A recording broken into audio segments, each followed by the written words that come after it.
seen a Whole Foods bag with my lunch?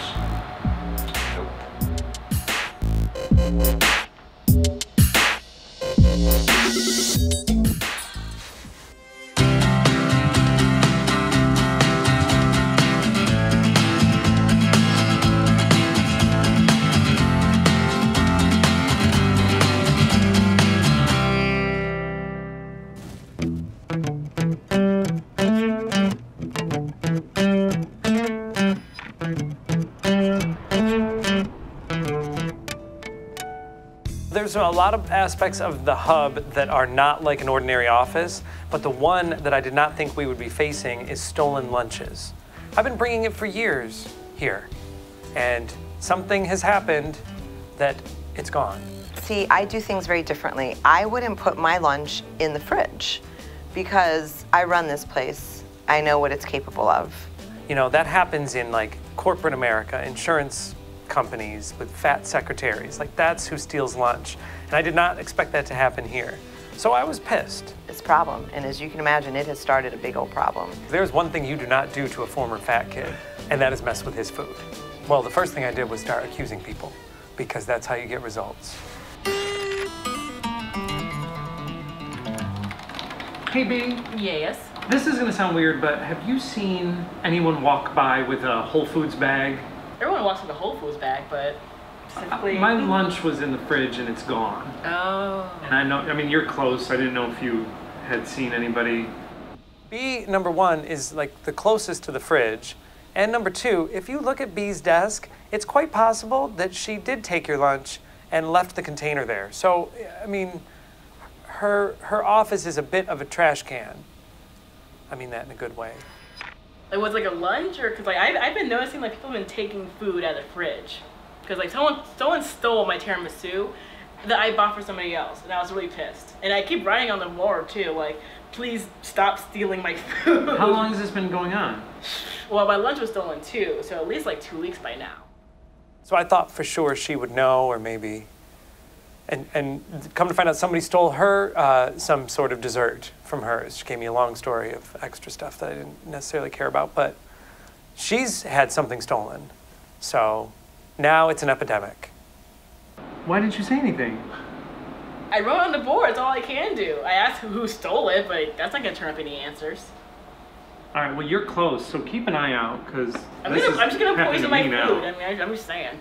Well, I don't know what, that's your problem, but I'm just saying this was expensive Tupperware. Just keep an eye, please.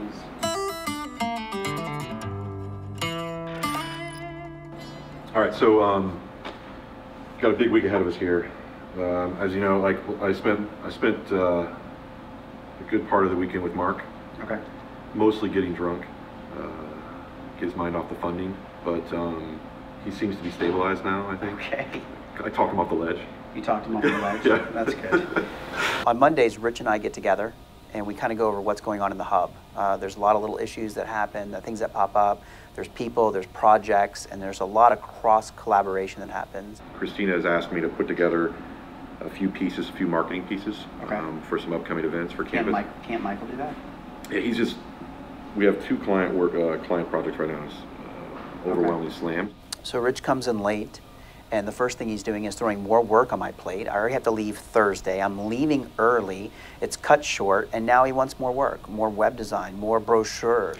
We have so much going on here at the hub. It's sometimes hard to keep track, and I like to move forward quickly on a lot of things, and anytime you're dealing with startups, you have to get stuff done pretty quickly. And I've always leaned on Chris for kind of executing a lot of these projects. How does he think this stuff's created? Magic?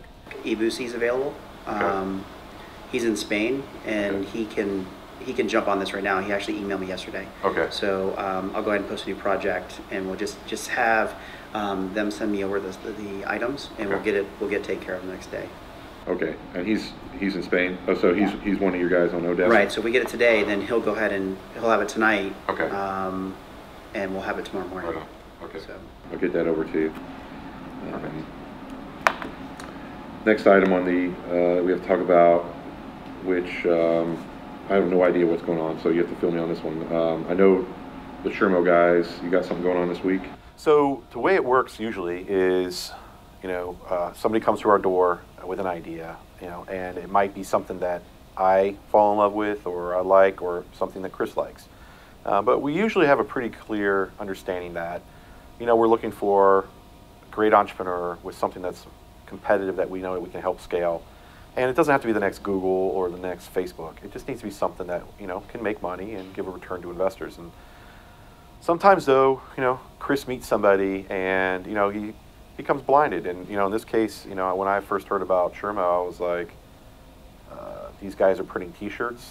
I don't get that. You know, what's the business there? Normally, I wouldn't invest in a T-shirt company either. And really what we're investing in are the entrepreneurs. These guys are amazing. I saw it, and that's what the hub's about. That's what this place is supposed to be for, is to help people out with good ideas. And we took their idea and made it a little bit better. And you're gonna see a lot of success from these guys. They're bottlenecked at machinery. They've been looking to buy something for a long time.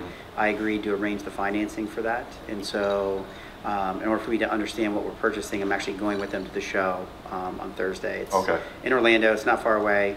It's going to be about a $50,000 investment.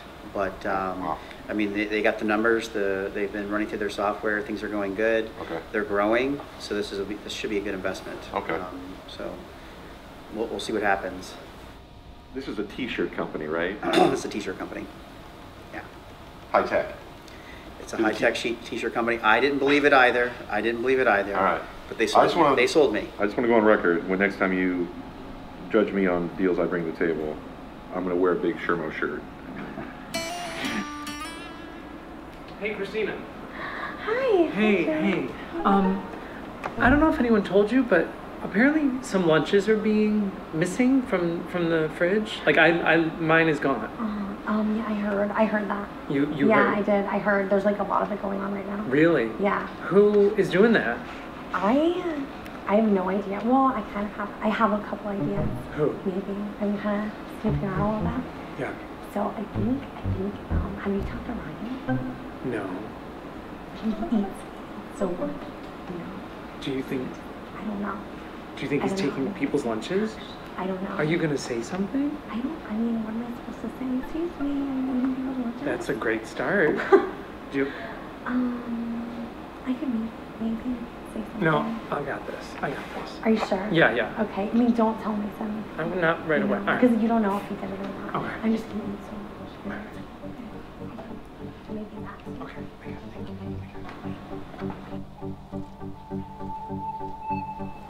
Well, Christina, I don't know why I didn't think of this before, pointed out that Ryan, who is like the resident bodybuilder, he brings his meals in on a dolly every day. He has been hanging around the kitchen a lot, and he's always shoveling meals into his mouth. So one could assume that it was Ryan.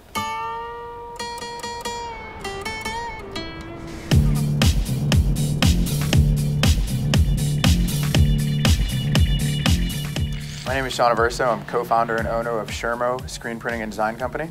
I had a perfectly great job as a wine salesman. And then he came in one day pitching his idea for a T-shirt company. And I didn't know anything about it, but I went to Chris Abbott and talked to him a little bit about it. And I told him, hey, it sounds good. Just don't quit your job. Take it one step at a time. Did exactly what Chris told me not to do. Quit my job, bought the business. Oh my goodness, what are we gonna do? No matter what job I had or how much money I was making at that job, it wasn't going to be what I wanted, and I wasn't gonna be happy until I had my own.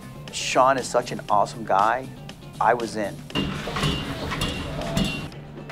And we're starting to grow, and we're starting to get orders from 50 shirts to 200 shirts or 300 shirts or even 500 in some cases, and that's all being done by hand, so we're getting bottlenecked. We're printing sometimes faster than the machinery can keep up with us. We had to look for another option, and we came to Chris and said, hey man, this is where we're at. One of the exciting things about startups is when they actually start taking off and growing. The Shirmo guys came to me a few weeks ago and expressed their concern about not being able to meet demand and that they needed new equipment. The original equipment that we purchased, they had already maxed out that capacity, and they wanted to upgrade to a fully pneumatic automated press. At a pure convenience, there was actually a show coming to Orlando, which is about an hour and a half away, where this press would actually be there, that we could get hands-on, that we could learn more about it. And it makes me feel a lot better making, you know, close to a $50,000 investment to actually see and understand what we're investing in.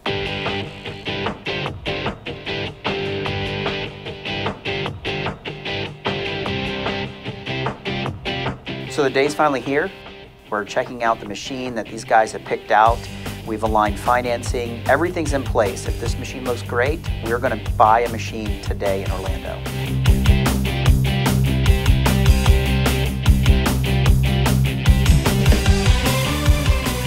The ASI show is a screen printing convention, really. It's for all the suppliers and industry leaders for the business. So there's automatic presses, there's manual presses, there's old school, there's new school, supply companies for screens and inks. There's all of our shirt companies that we purchase through. They're all there. So it was a great event for Chris to meet some of the people that we deal with. I have to give it to the guys. The machine they selected is amazing. This machine will take them from 40 shirts an hour to 600 shirts an hour. It's going to transform their business, and it's just purely amazing. The team knows exactly what to do it, and most importantly, we can actually integrate it with the software that we already wrote and send all of our jobs directly to the machines.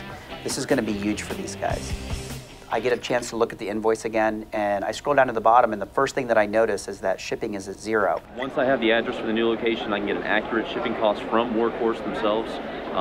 The other stipulation, the price that they quoted us did not have a final shipping number on it, which made it look like we were going to get the machinery for, you know, close to $3,000 lower than where it actually came in. I spent the last week arranging for $45,000 of funding.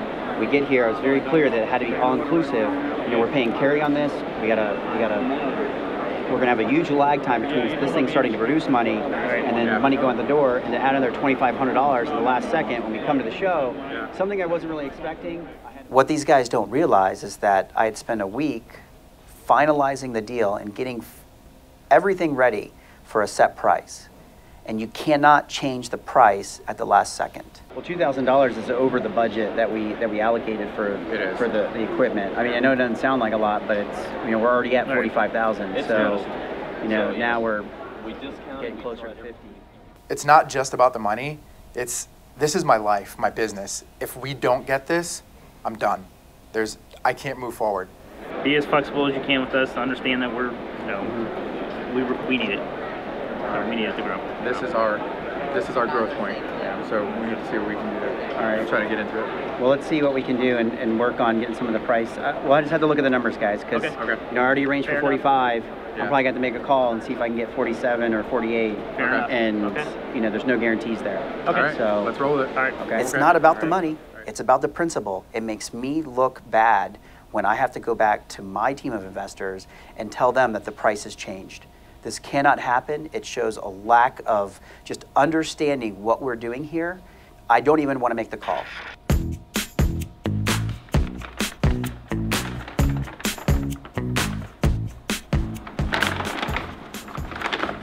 I'm Ryan. I am an entrepreneur here at the Hub.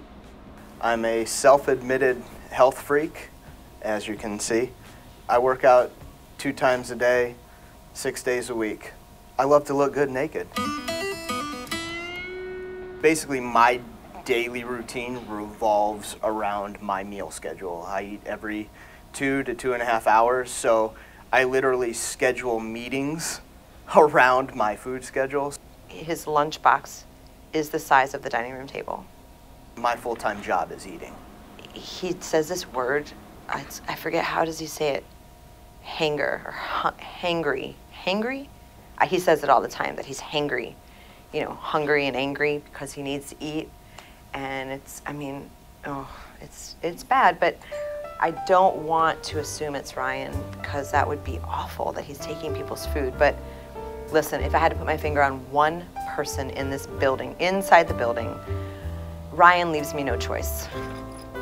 Well, I didn't necessarily confront Ryan as much as I believe you got to lead slowly, you know, because if you accuse someone right off the bat, they're gonna back off and you're not going to get anywhere. So I just started a conversation with him about lunches, try to see if he would drop any clues or, you know, leave any fingerprints.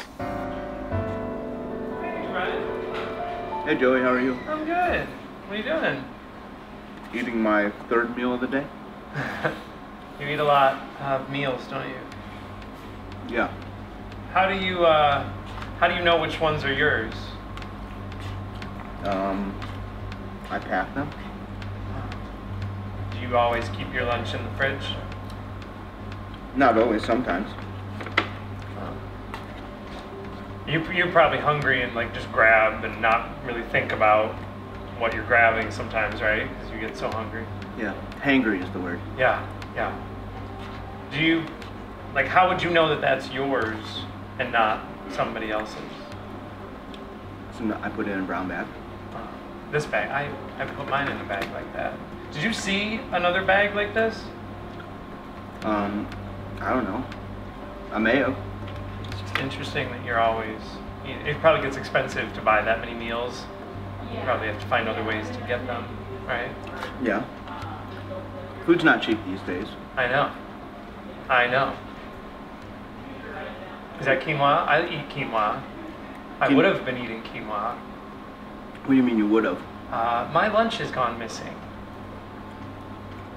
Your lunch has gone My missing? lunch has gone missing, which is surprisingly in a bag like that. I really don't understand why somebody is confronting me about stealing their meals, because yes, I eat 6-7 meals a day and consume 3,000 to 4,000 calories, but that doesn't mean that I'm stealing people's food out of the fridge.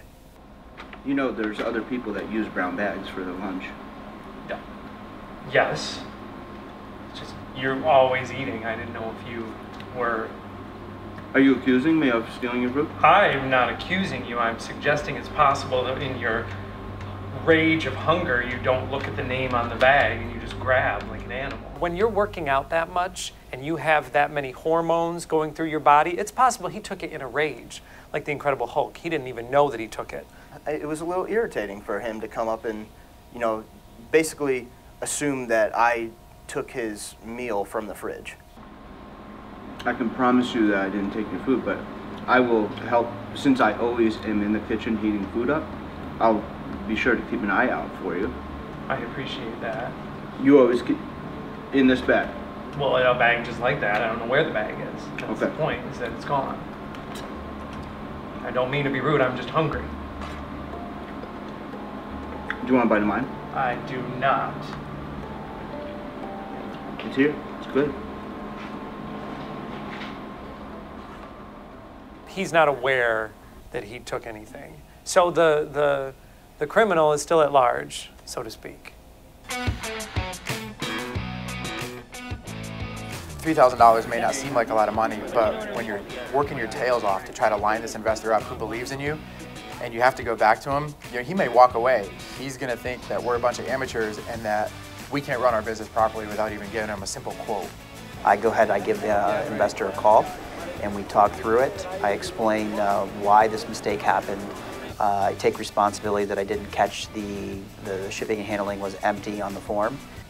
When you're dealing with investors, when you're dealing with people who are hands-off and not seeing the day-to-day, when you come back to the well and ask for a different amount or more than, the first thing they think of is all the other things that could be going wrong. This is not a good thing. Without this next piece of investment or without this piece of equipment in this investment, we're done. Like, we're gonna have to close up shop. So I just got off the phone with the investor, and the good news is that the deal's done. We have the money that we need. The bad news is that it costs us a little bit in terms of the terms. I knew it was going to happen. I was prepared for it. I tried to stay as strong as I could, so we didn't give up too much. But in this case, if we wanted the money, I had to bend just a little bit. Everyone's always said being an entrepreneur isn't going to be the easiest thing in the world, but if you dedicate yourself and you believe in yourself, that you can do it. And we did it. We're at that next level where our growth is happening, and we're on our path to success.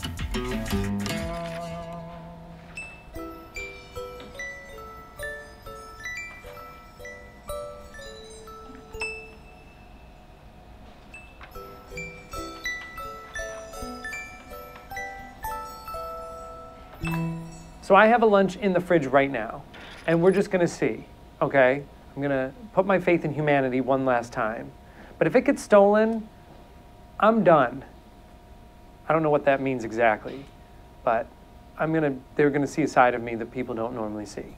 Just, you don't mess with my food.